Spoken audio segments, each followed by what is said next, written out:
Hello, in this video we're going to be looking at how to answer question 2 of the AS level OCR Media Studies exam.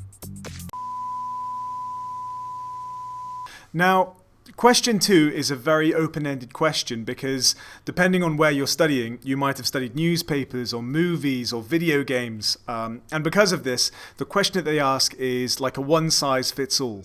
What we do know is, whatever you've studied, you'll be asked about the production, the marketing, and the distribution in one form or another using specific case studies. So with my guys, I'm doing video games, and I've chosen Fallout 4 and Life is Strange as my examples. Just like question 1, this question is a 50 marker, which brings us to my first tip. Give yourself the full 45 minutes to write this answer.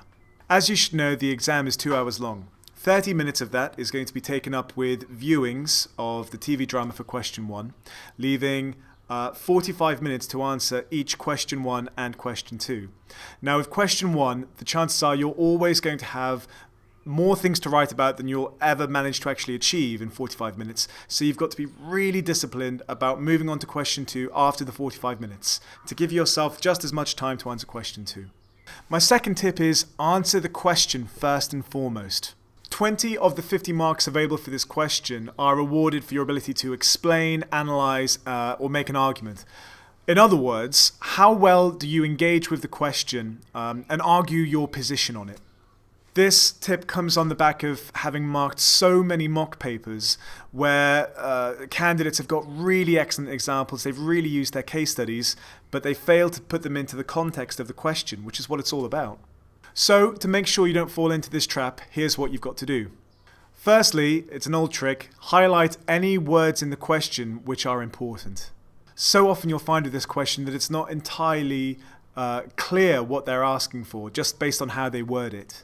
Jot down your argument. What is your opinion on the matter? Just think about how you would answer this as part of a debate at this stage.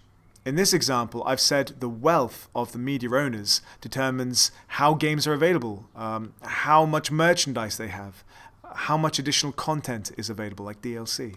This main argument is going to help you in your introduction. You're going to use it all the way through your essay to kind of keep referring back to the question, and it's going to help you in deciding which case studies are most appropriate. Which brings us to tip number 3. Pick the best case studies, not all of them. So 20 marks are available for your ability to make an argument about the question. Another 20 marks are available for your examples. How relevant are they to the question? How broad and detailed are they?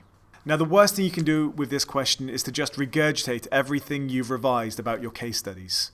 The chances are you'll have more information than you could ever possibly write in 45 minutes anyway.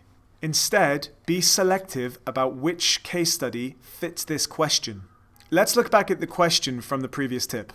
We've got our argument, so now we can start planning what evidence we're going to use to prove it. We're going to pick the best examples here.